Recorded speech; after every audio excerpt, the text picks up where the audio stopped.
Hello दोस्तों, आज मैं आपको इस वीडियो के माध्यम से ये बताना चाहूँगा कि किसी गायक को के अंदर कौन-कौन सी बातें, जो ख़ास बातें होनी चाहिए ताकि उनकी गायकी में रंजकता बढ़े। स्वर और लय के माध्यम से भावों की अभिव्यक्ति को संगीत कहा जाता है। स्वर के साथ लय का संयोग आवश्यक है। अकेला स्वर निर्बल हो जाता है। इसी प्रकार से अकेली लय कोई महत्व नहीं रखती। इसलिए संगीत में शब्द प्रधान गीत को उतना महत्व नहीं दिया जाता गया है जितना कि स्वर प्रधान गीत को। उदाहरण के लिए संगीत जगत में लोकगीत, भावगीत, ठुमरी, गजल आदि की तुलना में ध्रुपद, धमार, ख्याल आदि को कहीं अधिक महत्व दिया जाता है। इसका मुख्य कारण यह है कि ध्रुपद, ख्याल आदि शास्त्रीय गीतों को कुशलता से गाना भजन, लोकगीत आदि की तुलना में कहीं मुश्किल है। गीत के विविध प्रकारों को गायन शैली तो अलग अलग होती है। एक ही गीत की गायन विधि अलग अलग व्यक्तियों में अलग अलग हो सकती है। शास्त्रीय संगीत में मोटे तौर से गायन विधि को गायकी कहते हैं।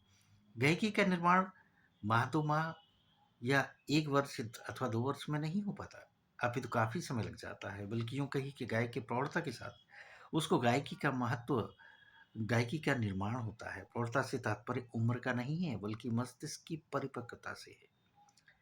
गायकी के अंतर्गत निम्न बातों का समावेश होता है, जैसे नंबर 1 आवाज़ निकालने और लगाने का ढंग, आलापचारी, गीत की बंदिश, उसकी भरावट, तान, बोलतान, उपज, रागों का चुनाव। तो आइए सबसे पहले हम आपको बताएंगे कि आवाज़ निकालने और लगाने का ढंग क्या होना चाहिए। सामान्यतः हम देखते हैं कि स्टार मेकर जैसे जो ऐप आए हैं और वो बहुत सारे ऐप हैं जिनमें कोई भी व्यक्ति गाना आरंभ कर देता है, उसे पता ही नहीं होता है कि क्या गा रहा है, कैसे गा रहा है, नोटेशन क्या है, गाना कैसे चाहिए। लेकिन यदि कोई उसे उसकी गलती बताता है तो वो नाराज़ हो जाता है। लेकिन वास्तविकता यह नहीं है। गायक की गायकी का साक्षात्कार सर्वप्रथम उसकी आवाज़ से होता है। कंठ तो ईश्वरीय देन होती है, किंतु परिश्रम द्वारा उसे या तो बनाया जा सकता है या बिगाड़ा भी जा सकता है। बनाने में देरी लगेगी, किंतु बिगाड़ने में देरी नहीं लगती। हम देखते हैं लोग पान, गुटखा, तंबाकू इत्यादि खाकर अपना गला बिगाड़ लेते हैं। हम यहाँ याद दिला देना चाहते हैं कि सही ढंग से अभ्यास करने से आवाज़ बनती है और गलत ढंग से अभ्यास करने से बिगड़ती है। हालाँकि आज के दौर में कुछ गायक इस प्रकार से भी हैं जो अब अपनी आवाज़ को क्रैक करते हैं, लेकिन क्रैक करने का ढंग इंडियन क्लासिकल म्यूज़िक के अंतर्गत परमिसिबल नहीं है। उसे किसी प्रकार की अनुमति नहीं है। गायक को अपनी स्वाभाविक आवाज़ लगानी चाहिए। कुछ गायक कंठ के साथ ज़बरदस्ती करते हैं और फलस्वरूप कंठ बिगड़ जाता है। कंठ को बनाने का अर्थ यह नहीं कि उसकी स्वाभाविकता नष्ट कर दी जाए।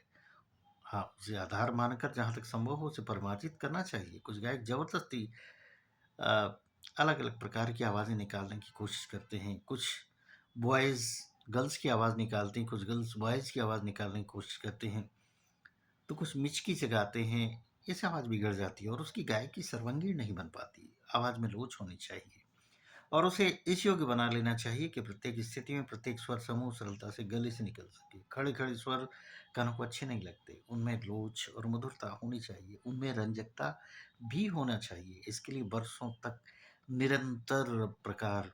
निरंतर कंसिस्टेंट तरीके से अभ्यास करने की आवश्यकता होती है।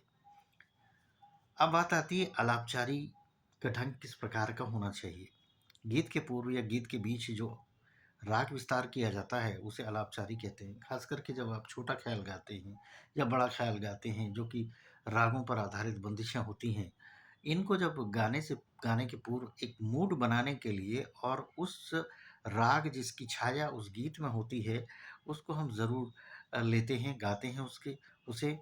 यही आलापचारी है। इसके मुख्य 2 ढंग हैं। एक तो प्रत्येक स्वर की बढ़त करते हुए आगे बढ़ना और दूसरे स्वच्छंद रूप से बढ़त करना, जिसे कहते हैं आरोह-अवरोह। इनमें से कौन-सा ढंग अच्छा है, यह तो आपकी अपनी रुचि की बात है, किंतु उद्देश्य यह होना चाहिए कि सौंदर्य की दृष्टि हो, षष्ठी भी हो। जो गायक श्रोताओं में उत्कंठा निर्माण कर सकता है, सौंदर्य बिंदु तक व्यवस्थित रूप से पहुंचा सकता है और अंत में श्रोताओं की उत्कंठा का संतोषपूर्ण पूर्वक समाधान कर सकता है, वही सफल कलाकार होता है। गीत की बंदिश और भरावट किस प्रकार की होना चाहिए? आलापचारी के बाद गायक गीत की बंदिश गाना शुरू करता है। बंदिशें कई प्रकार की होती हैं, जैसे आलाप प्रधान, तान प्रधान, स्वर चमत्कार प्रधान, ताल प्रधान, शब्द प्रधान इत्यादि इत्यादि।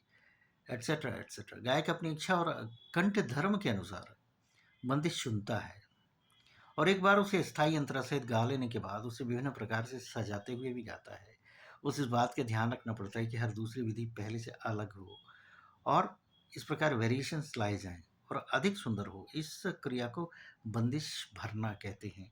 इसकी मुख्य दो विधियां, एक तो बंदिश के प्रथम आवर्तन को सजाना और दूसरी पूरी स्थायी और अंतरा को अलंकृत करना, जिसे कहते हैं जिस तरीके से किसी स्त्री को हीरे जवाहरात या ज्वेलरी के द्वारा अलंकृत किया जाता है, उसी प्रकार किसी गीत को भी अलंकृत किया जा सकता है। विधि कुछ भी हो, किंतु गीत की प्रथम पंक्ति पर गायक का ध्यान अधिक रहता है।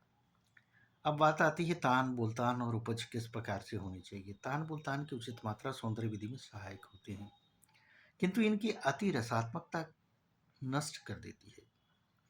विभिन्न प्रकार की तानों का उचित प्रयोग चमत्कार प्रधान होता है, किंतु एक प्रकार की तानों की पुनरावृत्ति श्रोताओं में शिथिलता लाती है।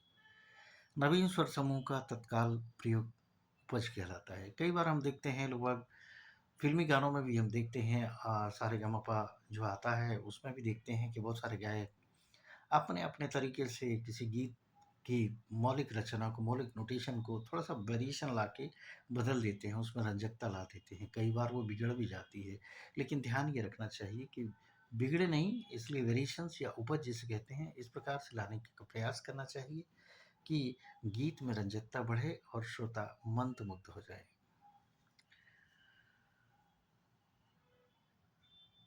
लय ताल का प्रयोग किस प्रकार किया जाना चाहिए। गायकी में लय ताल को उचित महत्व मिलना चाहिए। कभी कभी कुछ गायक साधारण श्रोताओं को आप देखते हैं जुगलबंदी जिसे कहते हैं कि जो ताल वाद्य पर बैठे होते हैं और वो भी बहुत बड़े बड़े कलाकार बैठे रहते हैं और गायक के साथ जुगलबंदी करते हैं और उसमें इतना मज़ा आता है, इतना आनंद आता है कि कुछ कहा नहीं जा सकता। कुछ गायक केवल सीधी सी लय और ठेका पसंद करते हैं और स्वर सौंदर्य द्वारा श्रोताओं को प्रभावित करते हैं। उचित स्थान पर थोड़ी सी लय प्रधान अंश दिखा देना अनुचित नहीं होगा, किंतु उसकी भरमार रसिक श्रोताओं को अवश्य खटकेगी।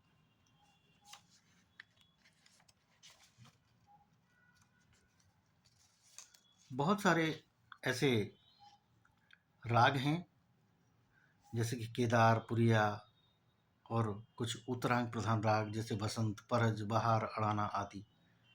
आलाप प्रधान राग जैसे विषाद खानी तोड़ी, आभोगी, सामान्य राग जो तीनों सप्तकों में गाए जाते हैं और जिनमें आलाप तान का महत्व बराबर सा है, जैसे मारू बिहाग, चंद्रकोश, अहिर भैरव, श्याम कल्याण। गायक कुछ समय और श्रोताओं का तो ध्यान रखना ही पड़ता है, अपने कंठ और गायन शैली का भी ध्यान रखना पड़ता है। गायक को अभ्यास किए हुए राग में उसके मार्मिक स्थलों का ज्ञान हो जाता है, जिसके सहारे वह स्वर के सुंदर गुलदस्ते सजाने का काम करता है और श्रोताओं के समक्ष सजा देता है। श्रोता उसकी सुगंधि से आत्मविभोर हो जाते हैं।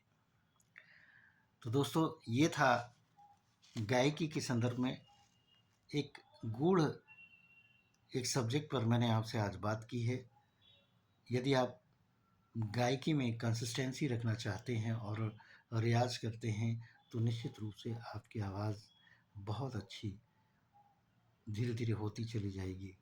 लेकिन ध्यान यह रखना है कि आप अपनी आवाज़ को मौलिकता प्रदान करने का कार्य करें। धन्यवाद।